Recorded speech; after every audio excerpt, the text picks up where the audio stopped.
Good evening, ladies and gentlemen, and welcome to the Peristyle for a talk by the most distinguished painter, Sean Scully. It's been my good fortune to have the opportunity to work with Sean on a number of exhibitions, one in particular in Australia, and the other while I was in New Hampshire. And he's been an extraordinarily generous friend, and somebody who is prepared to talk with me in detail about his work, as he will share this evening. And I think that if you want to understand abstraction, there's probably nobody better than Sean to peel your eyes to understand its nature. He has pursued multiple variations on the theme of the painted stripe, bar, and block. And that's consistent with his assertion that the stripe is the signifier of modernism. Well, it wasn't always so. The stripe was, especially in medieval times in Europe, right through to the 19th century, a negative symbol rather than a positive one, associated with what was called the devil's cloth. And it was used to separate outsiders from the rest of society. So lepers and prisoners and circus performers, others were marked out by their uniforms of stripes. But in the 20th century, great artists like Mondrian and Matisse and Picasso and Motherwell asserted the stripe as a mark of modernism. And nobody has taken it up as consistently and distinctly as Sean Scully, who was born in Dublin, Ireland in 1945. And 4 years later, his parents took him to England, to London. He studied at the Central School of Art, the Croydon College of Art, and Newcastle University, before being awarded a Frank Knox Fellowship that took him to Harvard University for the first time in 72, 73, and again a few years later. He settled in America in the 1970s and had adopted abstraction, in particular after a visit to Morocco, where he saw colored strips of material that were used to make tents. Sean has taken on the journey of abstraction as a universal language, as a language that can speak to the entire world as it globalizes in ways that representational art cannot. Because whatever you do in representational art, you represent who you are, the place where you are, the buildings where you are, the landscape where you are, the clothing where you are, and you distinguish yourself from that place. But in abstraction, one is able to make an art that can travel the world. Later this year, Sean will have a major exhibition in China. He has had exhibitions all over the world since his very first exhibition in 1973. The first exhibition I saw of his work was in 1981 at Trinity College in Dublin. He is truly a most distinguished painter, an extraordinarily gentle man with a very vigorous brushstroke. Can I invite you to give a warm Toledo welcome to Mr. Sean Scully.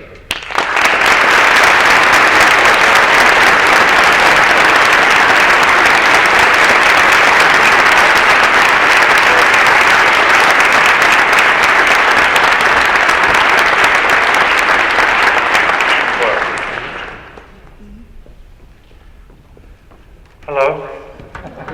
It's a great pleasure to be here. It's the first time in my life I've been here. And before I begin the lecture, I'd like to say how wonderful your auditorium is. I don't think I've ever seen anything like it in a museum.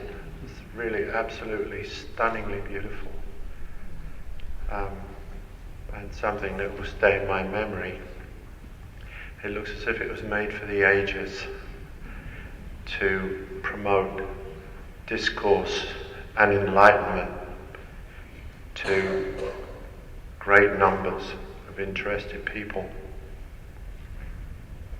So I'd like to begin by talking about a little bit by how I started out, because I think that influences the kind of abstract painter that I am. I'm one of the people that worked through figuration, through realism, to abstraction. And that means that my abstraction has always been in some way body-based. So here's a drawing that I made in 1968, I believe, of a woman sitting on a chair, another woman on the floor, in a kind of fabric-inhabited environment. And you'd see by the marks I was making, very energetic marks, that I was as interested in the marks as I was in the people that I was drawing. And I gave great importance to the substance of the environment in which they were sitting. Here's another drawing, red pencil, portrait of a friend. And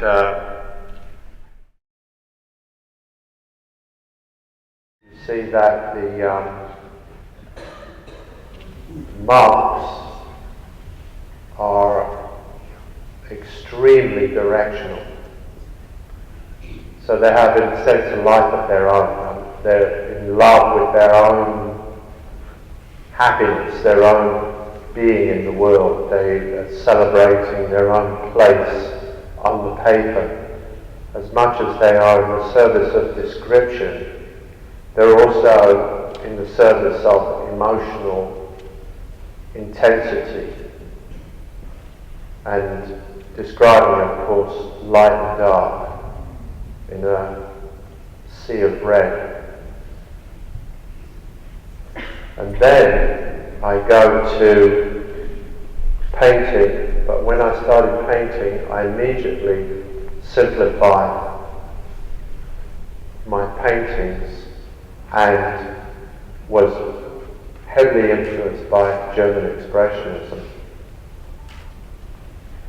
Even though I was working at that time in London, I always looked out somehow. I was never comfortable in the kind of circular, Byzantine, self-referring literary world of London, of the UK. I was always at odds with it, so I was always looking across either the North Sea or later on the Atlantic Ocean. So this, again, is people in a room, domestic situation, and the exuberance of the colour itself, with the forms being represented and distorted, of course, has a great deal to do with jazz and free-flowing literary description that was current at the time. And the door itself looks almost like an abstract painting, kind of thing that I might have made a little later. This painting is a painting I made at Harvard, where I'm using the grid, but throwing practically everything in bar the kitchen sink.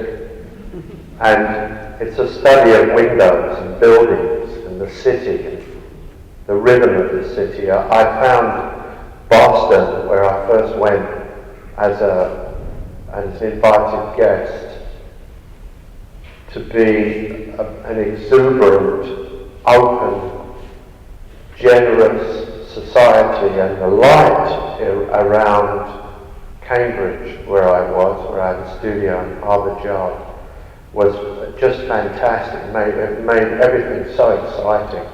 So this painting is a grid but it's not a grid, and then it's another grid on top of that. It's a super grid or a superimposed grid with windows that are painted out in the way that sometimes windows are painted out in buildings. And I remember at the time there was a huge building built for the John Hancock insurance company, and the glass kept falling out, which of course was a disaster. It was tragic in a way, but every time a piece of glass fell out, they boarded it up with a piece of plywood, and the pieces of glass were enormous. They were 10, 15 feet, and they were falling out in free fall, and the building became very interesting to me in the way that the windows would get blocked out, or blocked in, filled in, so that no light could enter the building. So this is, in a sense, a portrait of that, a portrait of my time in Boston. Later on, when I returned to England, I made these paintings, which were engaging more with a kind of reductivism, with a sense of repressing the space in the painting, and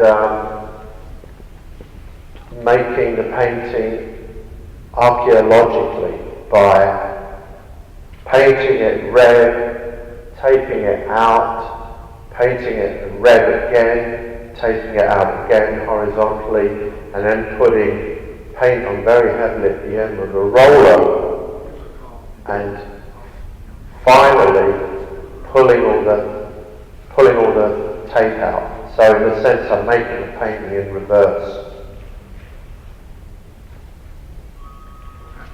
This is the same sort of thing. All these paintings, in a sense, were made backwards, so they're quite odd in that way. I'm not painting the bars or the stripes. I'm taping them out. So the first colour to go down would have been pink. First colour to go down would be light green, and then I would put tape on the painting, and then I would paint the painting pink and put the vertical tape on, and then the next colour to go down would be the red, and I'd put horizontal tape on, so on and so forth, till I got to the front, and then again I put the paint on at the end, the blue, very rough, and took all the tape out, so I get a painting that I can't see until it's finished. This is a big painting. Again, a painting I made in London, and you see that all the edges are different. So it's how many ways can the painting affect the edges? How many ways can the structure affect the edges of the painting? So the bottom is solid, and there's a little bit missing on one side, so the blues are not equal, and the top again is a different kind of edge, and it's quite dynamic around the edge of the painting. It's as if something doesn't sit right on the square, as if it's been moved around, and it's as if it's almost slipping off. So the painting of it is kind of rough, very casual, and thinking also about Morocco and patterning and so forth. And these paintings, all called overlay, are very reduced.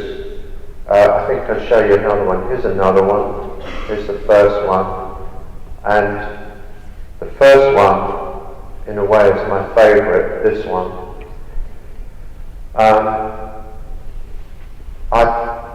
I paint the painting dark blue. I put the tape on, very thin tape, and I paint the painting grey, put the tape on again, and then I take a roller, mix up industrial plastic paint, and paint the whole thing. And at the very end I take out the tape and I incise a very fine grid.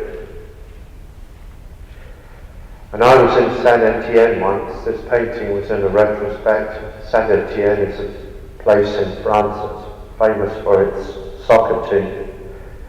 And it has huge space, beautiful space. I was looking at this painting, which was painted in 1974, and I kept seeing something out of the corner of my eye because it was the same colour. I walked into the next room to see what it was, and it was a painting exactly the same size as mine, in exactly the same colour, painted with a roller, the same year that I painted mine, and it was by Gerhard Richter. And the difference was, his painting was in the museum. And when I painted these paintings in London, in a vast studio, not one single person came to see them. So I in a sense was forced to leave London, and it's still somewhat uncomfortable, the relationship I have with London, because of what I do, which is based on the idea that anybody, anywhere can understand it, that they can relate to it, if they're not overly predisposed to pictures of stories or likenesses and so forth, realism or things that look like things, noses in the right place and so forth. And if one is open-minded to these paintings are extremely lyric and beautiful surfaces, and there's a lot of underpainting that's coming through, which testifies, even early on, to a kind of romantic spirit. They're not simple paintings, they obviously dialogue with minimalism, but they're not made in quite the same way as American minimalist paintings are made, in the sense that they're not colours put down flat and simple like, let's say, Ellsworth Kelly.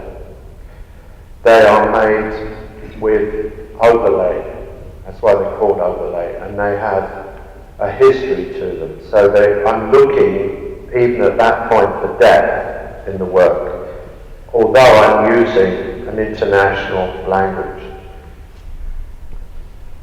This painting is hard to see, but if you look at it for a long time, you will see that there are two kinds of black.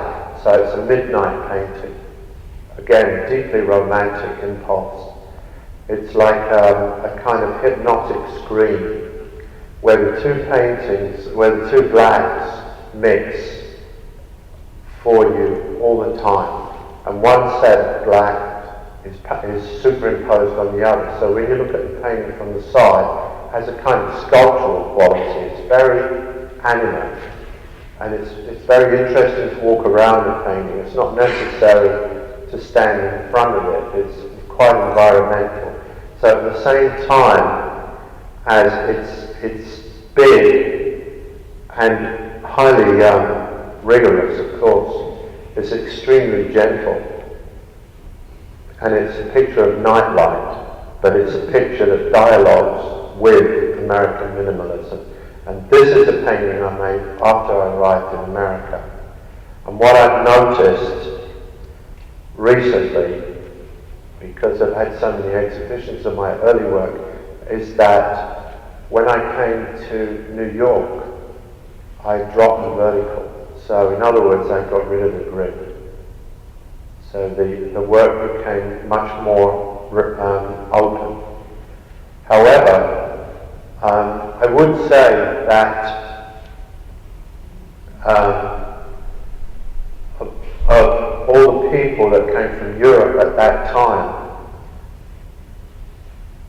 one that was willing to do what was necessary to stay here and succeed was me. I don't think the other people that came from Europe were prepared to burn their boats, metaphorically speaking, on the shores of the Hudson. I was.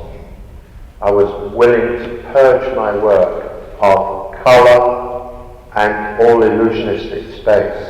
And I painted these paintings for 5 years. And of course, as I said earlier to a gentleman in the lobby, I couldn't give them away.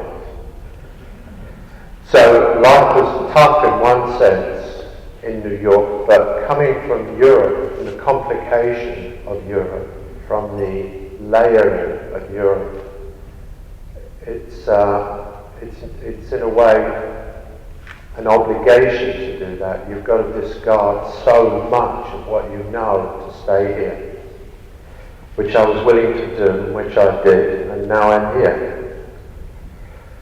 After 5 years, I decided that, first of all, I was ready to make my move, and I was relaxed enough in America. I was not an American citizen at this point, but I was very relaxed in the environment. And I also believe that that kind of extreme minimalism had lost its ability to communicate.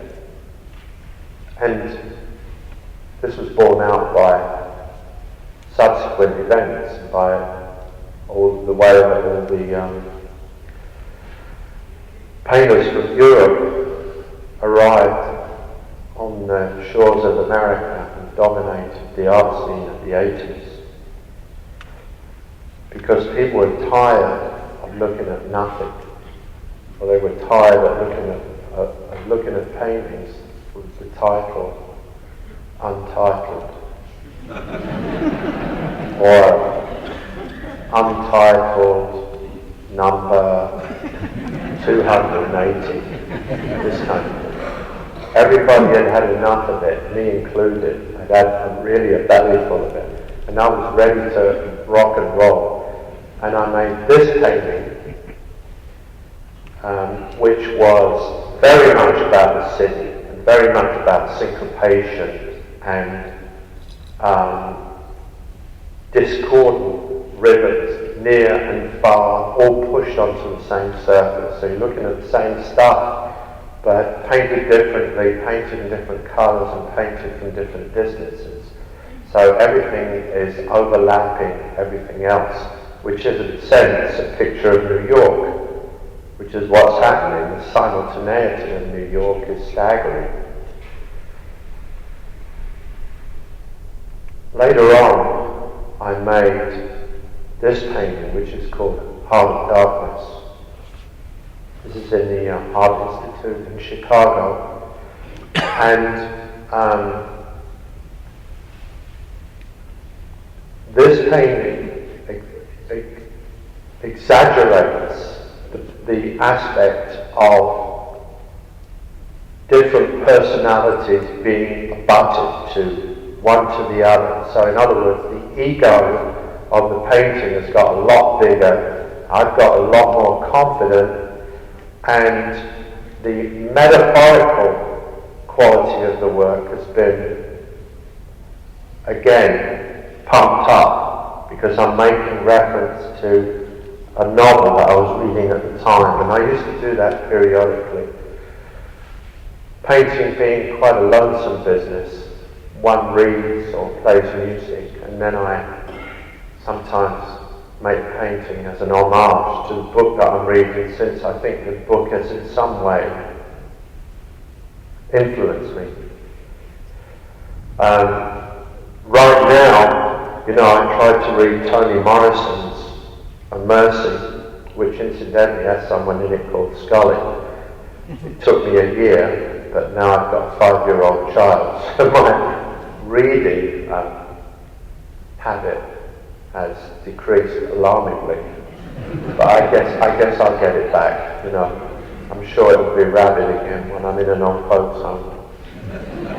This painting is made of 3 separate panels, and I started to make paintings almost as if I was in disregard of the one that had already been made, so that they were somehow slammed together and obliged to live together and make a strange kind of beauty. You'll see that black runs all the way through the painting, but the painting is very different in the way that the panels are painted. You can't see it so well, but the middle panel, for example, is painted with a smaller brush, so it's more agitated. It's not as heroic as the panel on the right with the yellow bands, which in fact I took from the back of the post office on Lisbonard Street in Manhattan. You know, they paint stripes around the columns so that the trucks don't hit the columns. And I saw that and went back to the studio and painted it.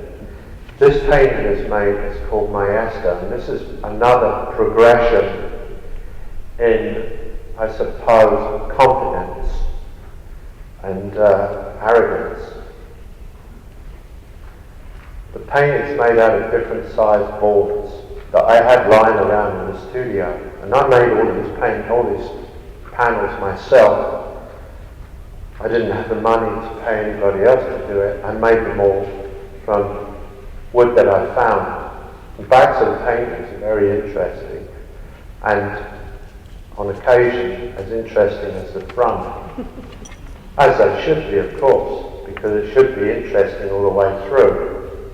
But here I start to layer the painting and make a very strong reference to what I already knew before I came to New York. In other words, all that history that I had of figurative painting I brought with me, and I started to introduce it into my abstract painting and make the painting of the bands very interesting, very emotive, and loaded up with colour underneath, so it becomes an extremely rich experience, which is initially presented by a simple one. So I always think that if the drawing is complicated and the painting is complicated, you are in danger of complicating yourself out of the argument. I used to be a graphic designer. It was one of the jobs that I did when I was a boy. My first job was as a printer. I was 15 when I left school. And my second job was as a graphic designer and a photo retoucher. So I have, in my work, a very strong sense of an image that can carry for great distances.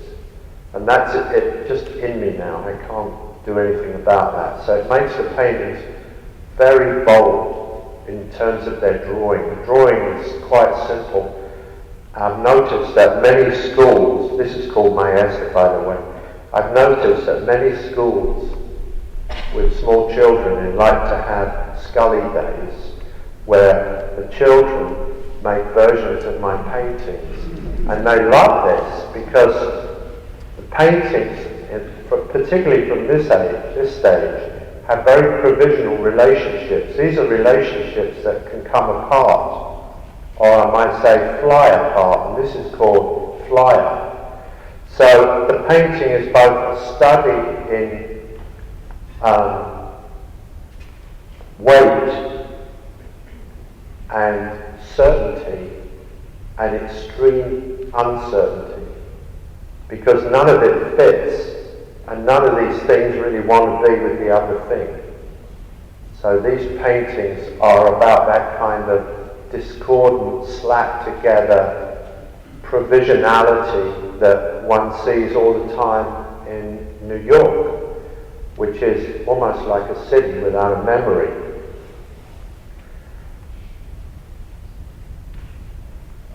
excuse me.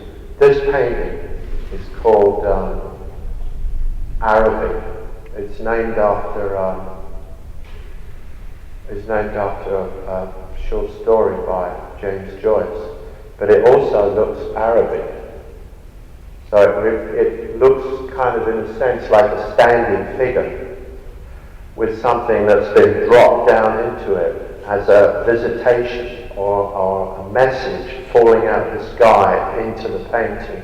That's the sense that I wanted to make. So I'm always very interested in these ideas of rupture, changing of proportion, and reusing the same material, but making it different in some way.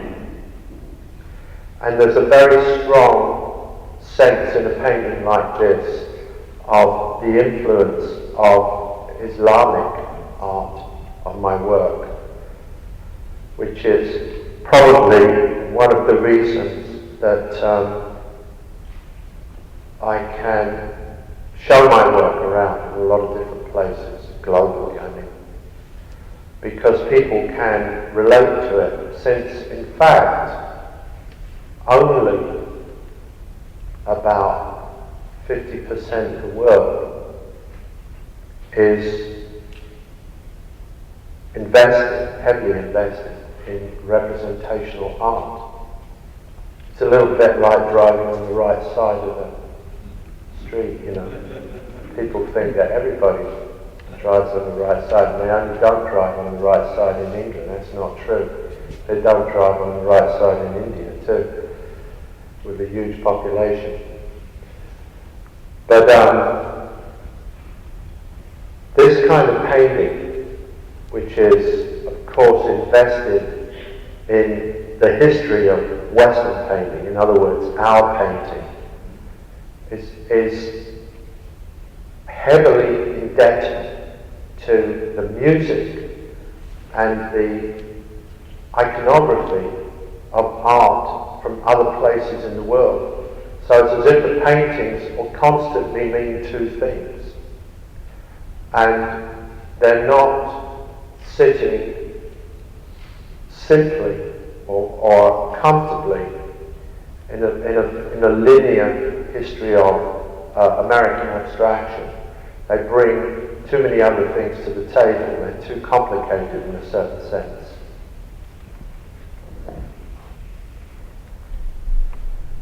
That last painting, by the way, is in the Kemper Museum.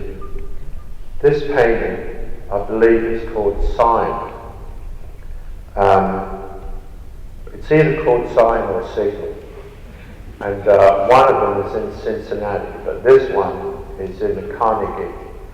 And again, one might think that it's a diptych. It's a diptych with blue and white against yellow and brown. But then something else drops into the top that's in a sense not supposed to be there. So this is either a figure or an interference or a window.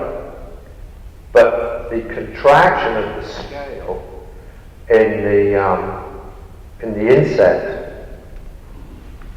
insert causes some kind of rupture in the harmony of the painting. The painting is very circular and it won't quieten down because of the drawing. Every area in the painting represents a different scale. It represents close, middle distance, and then very far distance. And they're all locked together with carpentry, so it's very sculptural. And yet, is painted with a certain kind of love, a certain sensitivity, and a love of complex surfaces. So you have, this dichotomy. This is a painting called Why and What Yellow. The work becomes much more investigative here. This is in the Hirschhorn. Again, it's a field that might have been in other hands left as a field, yellow and white, a kind together surface made out of bits and pieces that have been all painted together the same colour to hold them together, almost like a quilt.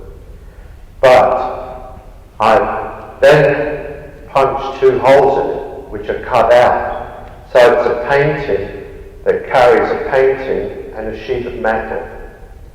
So at this time I was very interested in the questioning of the surface or the harmony or the sanctity of the painted surface, always trying to somehow either bring more content to it or to question it. And of course this begins with the word why and what yellow.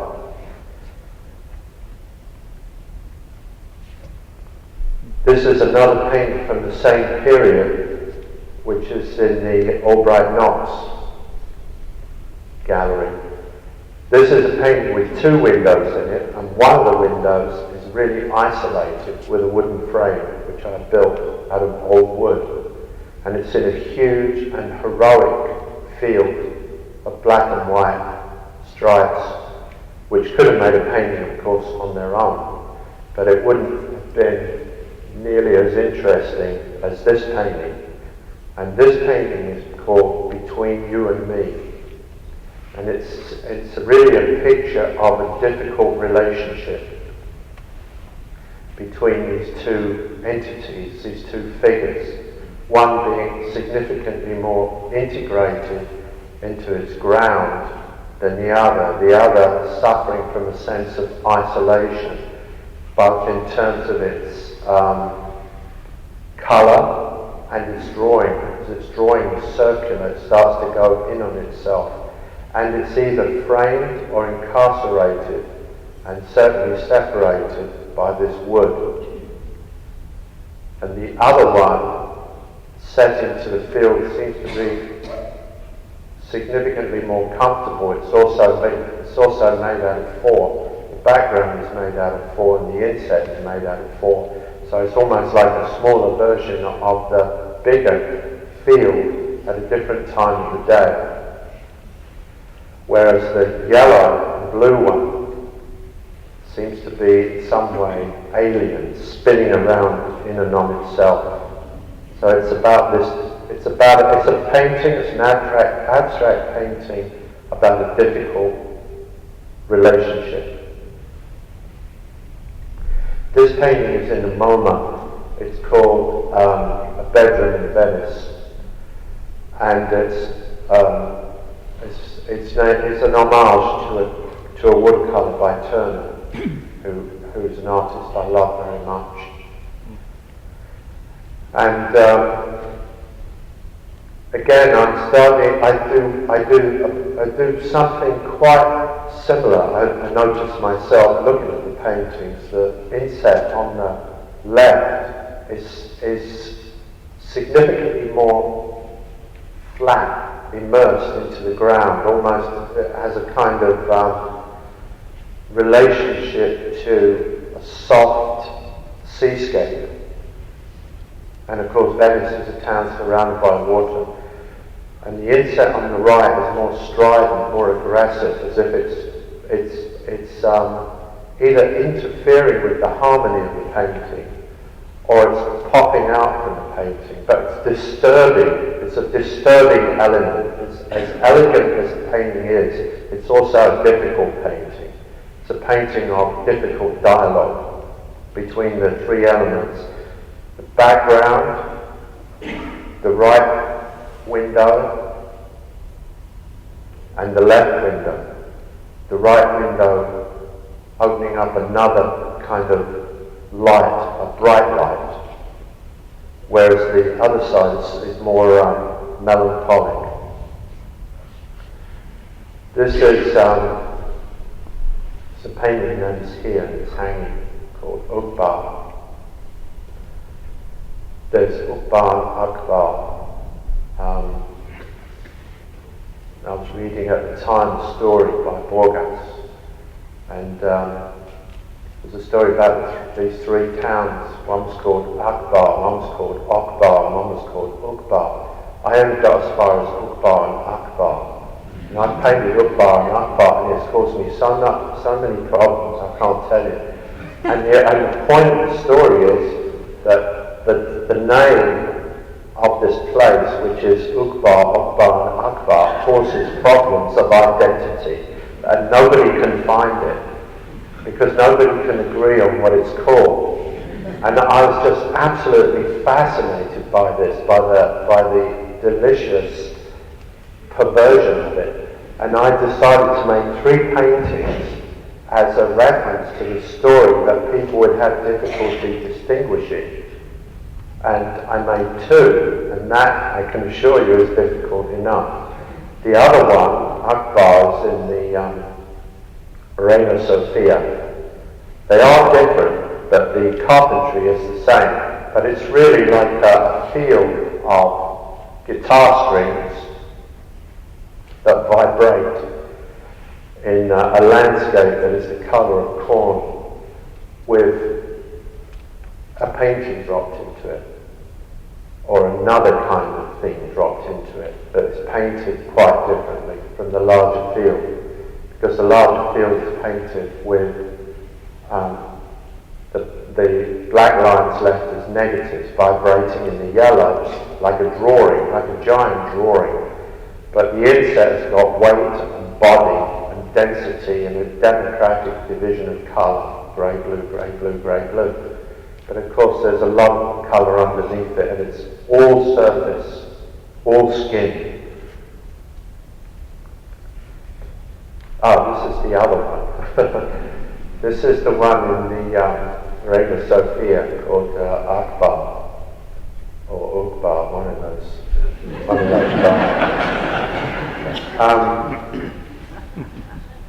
and you can see, of course, how much I've looked at my notes before I gave the lecture, because I have no idea what's coming up next. So you can see that the drawing is different, the solution is different, the background colour is paler, but the idea is to make something that is like a giant drawing into which painting is dropped from above.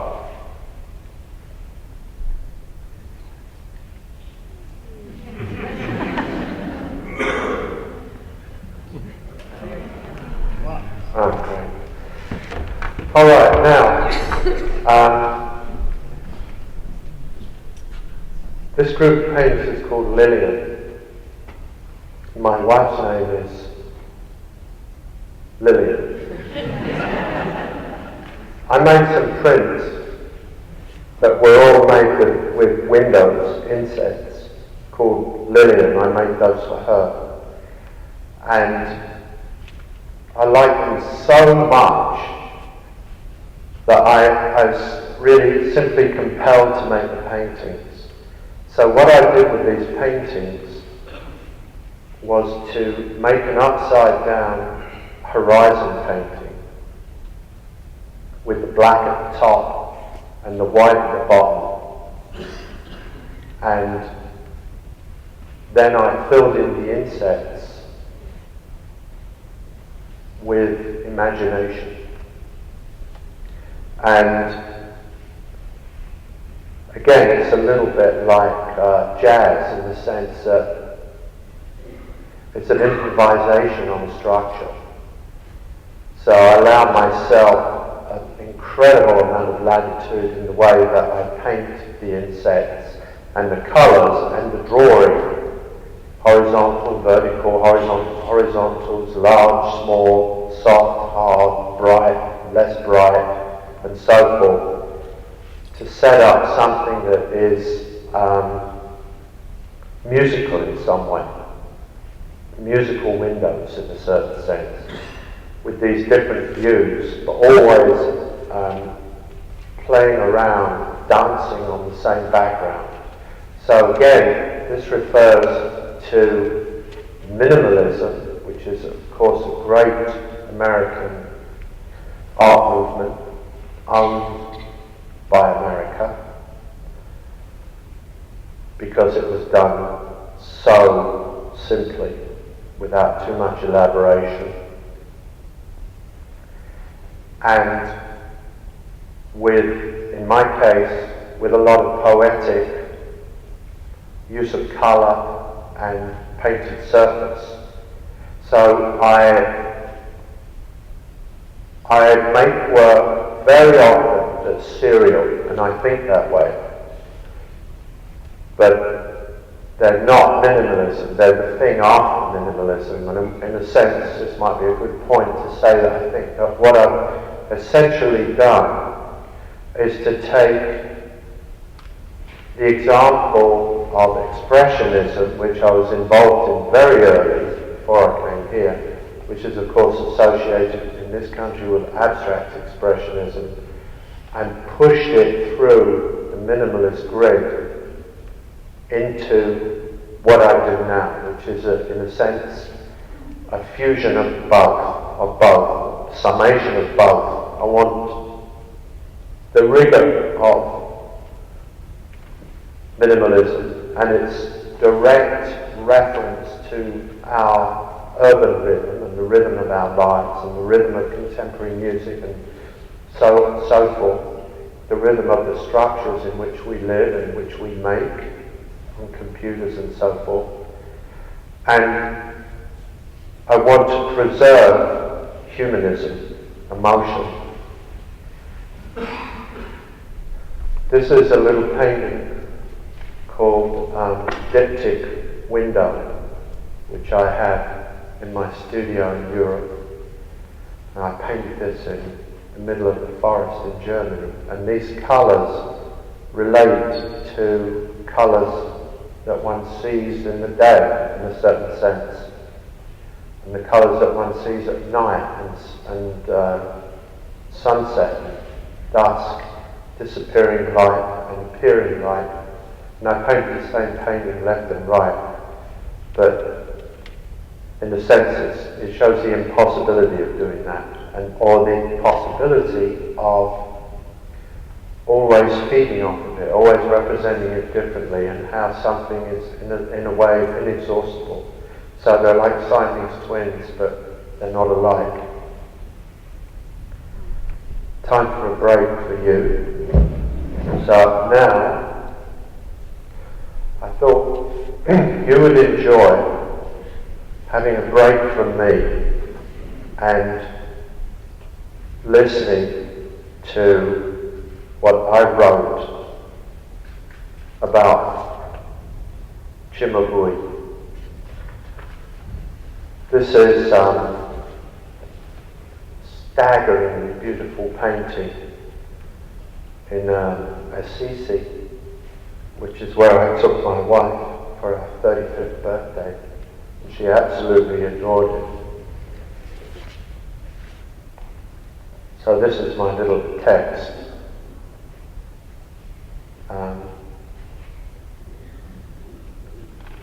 He painted this around 1280,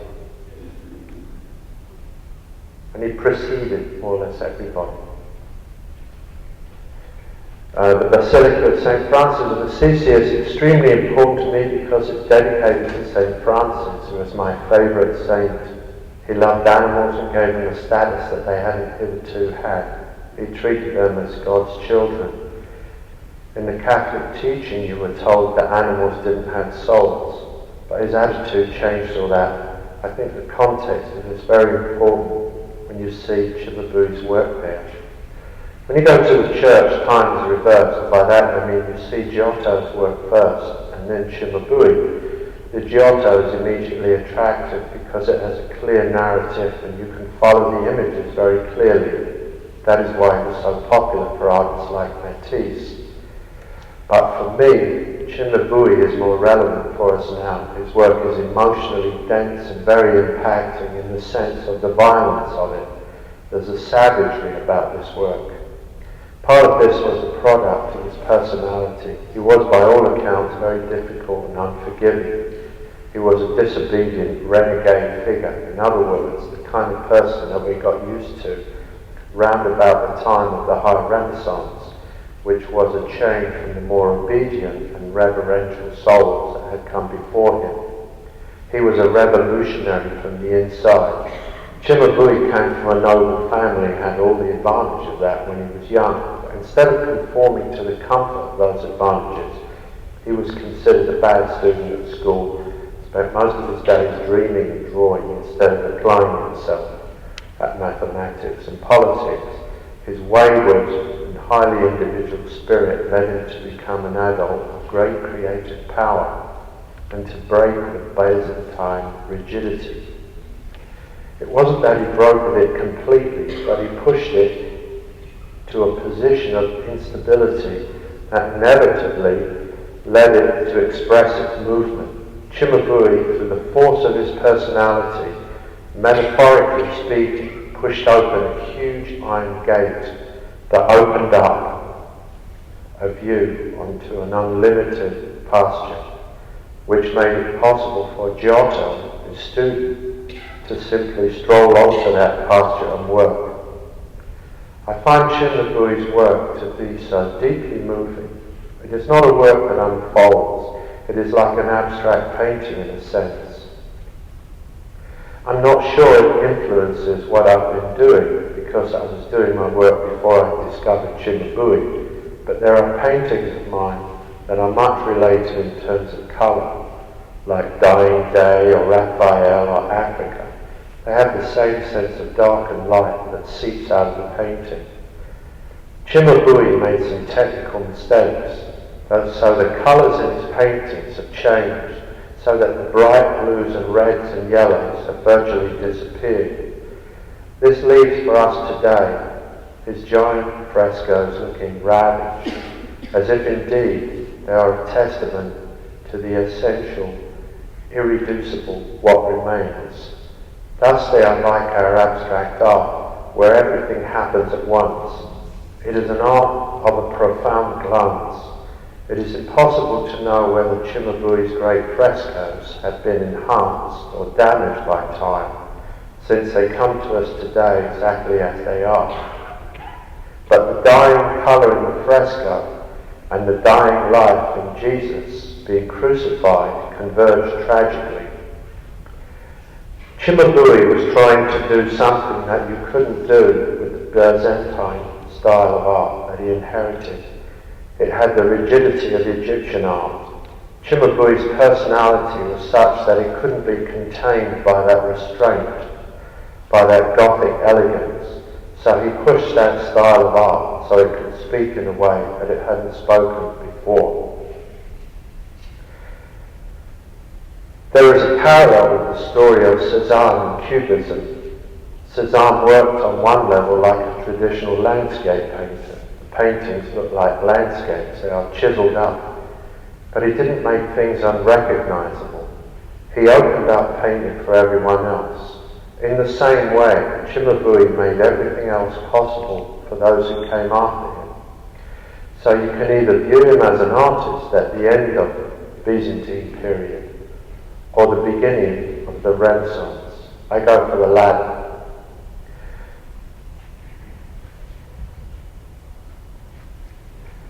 In Cimabue's work, there is always a slight softness about the edges that marks him out as different to other people who were working around that time. There is also an extraordinarily beautiful, deep golden light in his work. Some of the figures look as if they are illuminated from within. By comparison, the work by his contemporaries looks more linear. Cimabue introduced rhythm into rigid format, which is a little like getting a building to dance. So in a certain sense, his paintings are immodest. I think it was very important at the time. It took a big personality to make that work and to overpower convention. So I relate very strongly to the problem with trying to get something to do more than it can do. And in my abstraction, there is always a sense of trying to make it speak in a way that it hasn't hitherto spoken. so there's a discomfort in it. Because I want, in a sense, more from it than we've been able to get out of it so far. That doesn't mean to say I think I want to get more out of it than you can get out of it. That's a slightly different statement. I believe that you can make it speak, that it can be beautiful and human and poetic and powerful like American art is. This painting is a wall of light painting. Wall of light, black and white, I believe. It's in the Metropolitan Museum.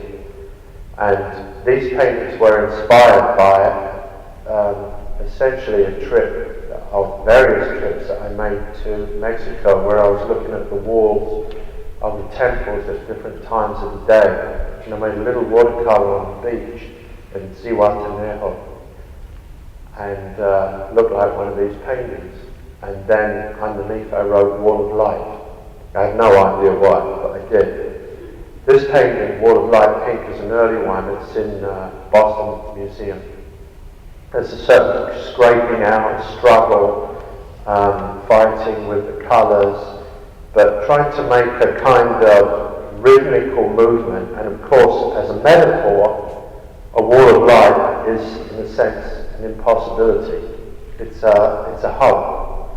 But in art, we're not bound by practicality, not bound by gravity. We should be in a boundless world where everything is possible. This is the first painting I made in my new studio in Chelsea, and you can see it's more impressionistic than the one that preceded it, Wall of Light Pink. So they got more air in them as they progress. This one is in Ireland, and it's called Wall of Light Sky. So I filled my work with all the colours of the sky. So in other words, I'm trying to make the wall dissolve. I'm attempting, in a sense, to turn it into air by persuasion. This is a pastel. And pastels are clearly metaphysical at the get-go, because they always have soft edges. It's practically impossible to make a hard-edged pastel. And I've made a lot of very big ones, and I make them with my hands. I rub the pastel in with my hand, fix it and rub it in, fix it and rub it in, and it is a very messy process. This painting is called Night and Day. It's a very recent painting, and I showed this one recently in New York, and we also showed it in Basel, and it will now be shown in China. So it has travelled the world. These are all painted on metal panels. So I'm fascinated by the relationship between a traditional way of painting, which is what I do. I'm very connected to the past, like Manet was very connected to the past. And yet also very hopeful about the future. So again, these look like buildings put together. They almost look like, it looks like a cityscape that's been stretched out, or a view from a passing train. And they are banged together in a way that fits and doesn't fit. So that the black is running through it.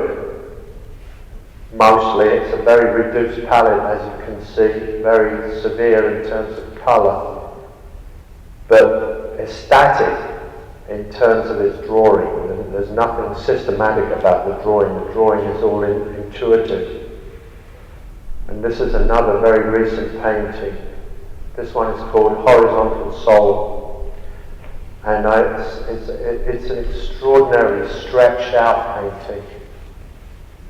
And I don't paint to the edges, so that the seams in this painting are somewhat ravaged. Again, with a very similar palette, but different enough to make the painting unpredictable. Also, it has the rhythm drumming. It's very contemporary in that sense, in the sense of structure. It's absolutely of the now, but painted in a way that people have been painting for hundreds of years. This is a painting called Doric. I made a series of paintings called Doric a couple of years ago, which of course were an homage to Greece, an homage to the idea of discourse, light, balance, openness, a fair distribution of horizontals and verticals. And I work these paintings with extremely subtle colours, again, all on aluminum, and painted separately so that there are always scenes between them, and thus they are relating and referring to the triptych. At the top there, you can't see it so well, but there is blue coming under between the two greys. So these paintings are full of subtleties, but at the same time, they're very monumental. And I wrote something on these paintings that a friend of mine referred to as hubris, but I'll say it anyway. So I wanted to make something that was monumental, that had the delicacy of a painting made by breath. So they're extremely delicate on one hand and very powerful on the other. This is a small one, and these look very different. Small ones are certainly a lot easier going. They don't have the heroism or the monumentality of the big Doric paintings, but they are referring, in a sense, to Manet. This is another one, another small one, a late one where the colour starts to open up. This is a group of paintings I made in Germany. It's called Kind of Red. It's an homage to Miles Davis, who wrote Kind of Blue. And I made it in the same way that he wrote Kind of Blue, which he wrote over 2 days, and in 2 days it was finished. So I made this painting in a way in a kind of trance. I make one of these panels every day. Made no corrections, and I just made them and let the paint run on the metal, and I wanted them to have this shifting relationship with the edge, so they were never glued down, and one was never sure exactly where one was with these. So I'm using, in a sense, the drawing of certainty or of structure, but I'm allowing the method to come through and subvert this, to bring air into it. So they almost look as if they're floating in the air. And as you can see, there's a little bit of red in it, which allows me to call it Kind of Red. And these are the drawings for Kind of Red. And I made these 4 drawings from right to left. And then when I got to the last one, I remembered that I hadn't used any red. So I made that one, which was the last one I made, and the first one you look at, since we're in the West, a little bit red. Thus, again, giving me license to call it Kind of Red. This is called Lear. This is another one. Once I got away with the first one, of course, there was no stopping me. And I decided that I was going to have a go at something much grimmer. So I called this Lear, and it's really a picture of, in a sense, the daughters. So imagine the first 3 as a kind of dream. They're not filled in yet. And then the inequality and the problems begin with the dark one. I believe that's Cornelia, who doesn't get anything and goes nuts, and the other 2 being covered in riches. And I imagine this is how Lear might have dreamed about his daughters in the beginning. And on the right, they become more real. And again you see that all the paint stripped is as if the paintings are weeping. This is a giant pastel that I made lately. This pastel is 9 feet high. So seeing it here doesn't really make so much sense. But if you see this thing in a frame under glass, you see your own body reflected in this work. It becomes very interesting because pastel is so delicate. This is a recent painting, small painting. I'm making quite a few of these where I return to this theme of the window.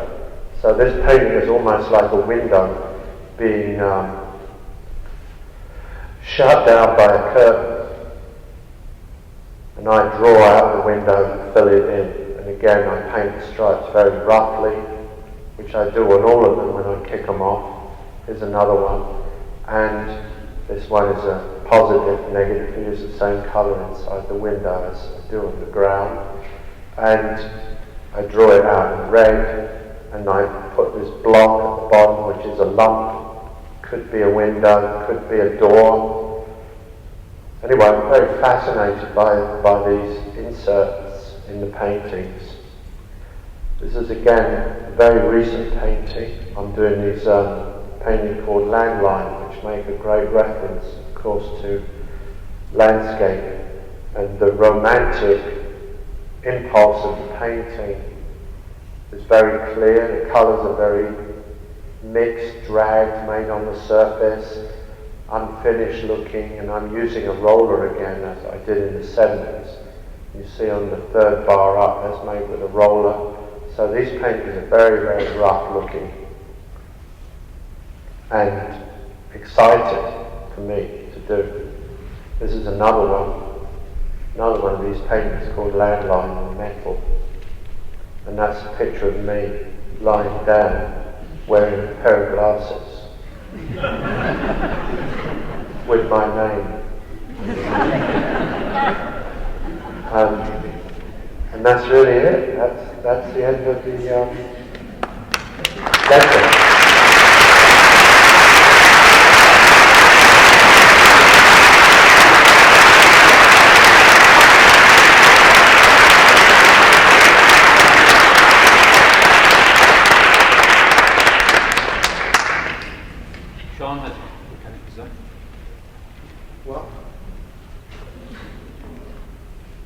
Hello?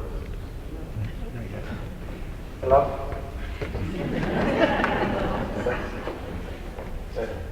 Sean has agreed to take a few questions. Would anybody like to ask one? And if you would, you could walk to the microphones that presumably will be turned on by the time you get there.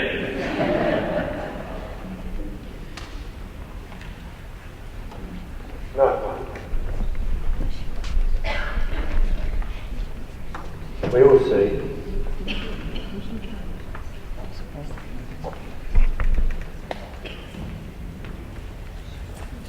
Hello, I'm Margie Trumbull, and I'm so glad you're here.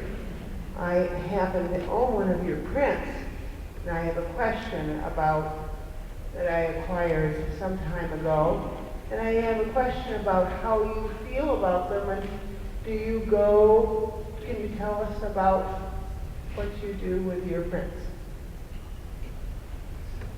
Yes. So, as I said to you,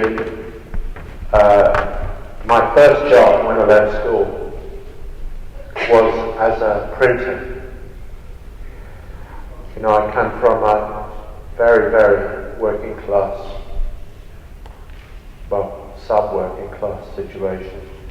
And my dad wanted me to have a career that was secure.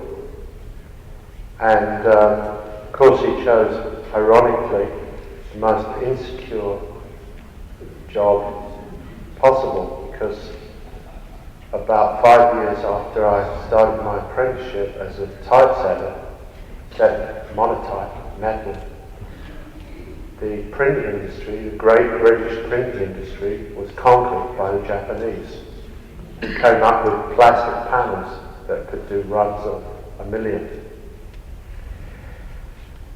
which has subsequently been conquered by the computer, of course.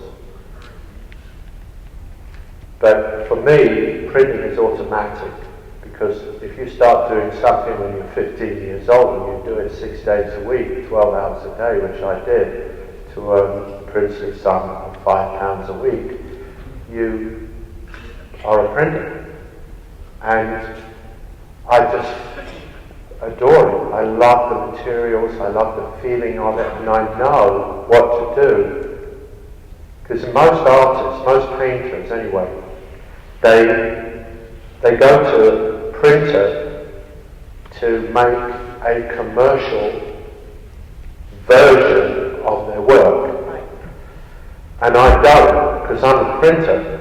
It's a separate art form, or it's another medium, and I like to do all different kinds of medium because it enlivens what is otherwise a very stubborn body of work.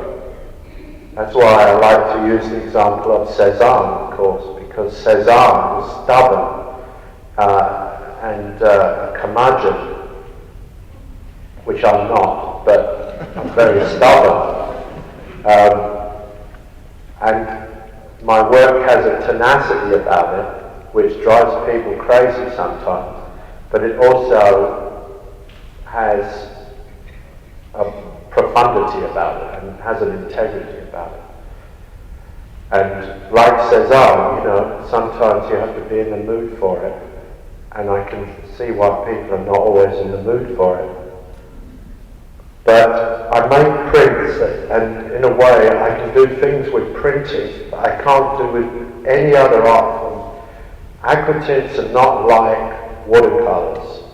They're much more delicate. What you can do with aquatint is quite miraculous, because it's snow on a copper plate that's inked up, and then the transference means that as you print, it loses power, or if you change the printing order, the colours, you get an entirely different artwork, and all this is very beautiful.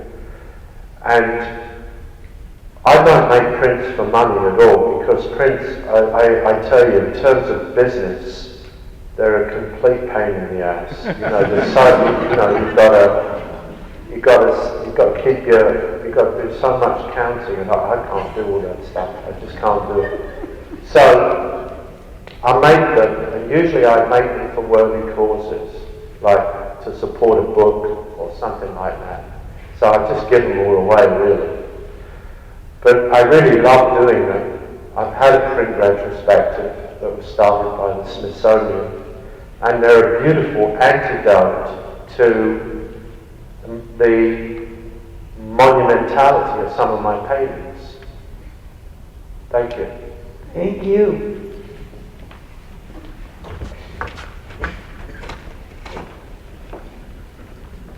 Well, ladies and gentlemen, let me first of all, before we close, just thank the Toledo Museum of Art ambassadors who once again support the wonderful opportunity here in the Peristyle through the Masters series. I think it should be clear to everybody at this stage the mastery of Mr. Sean Scully.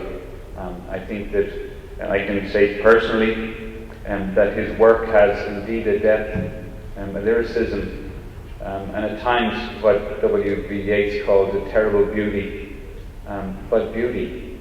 And very few artists, I think, aspire to create a work which has such humanity in it, that speaks to the nature of who we are, the nature of the way that we work, our differences and our similarities, the sense of independence and dependence that we have in the way that we live together.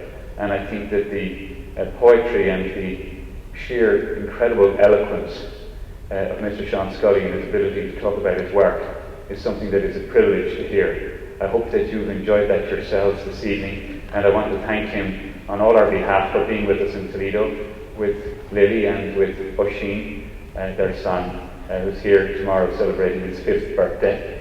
in Toledo, Ohio, at the zoo. But tonight, on behalf of you all, please do show your appreciation to Sean Scully.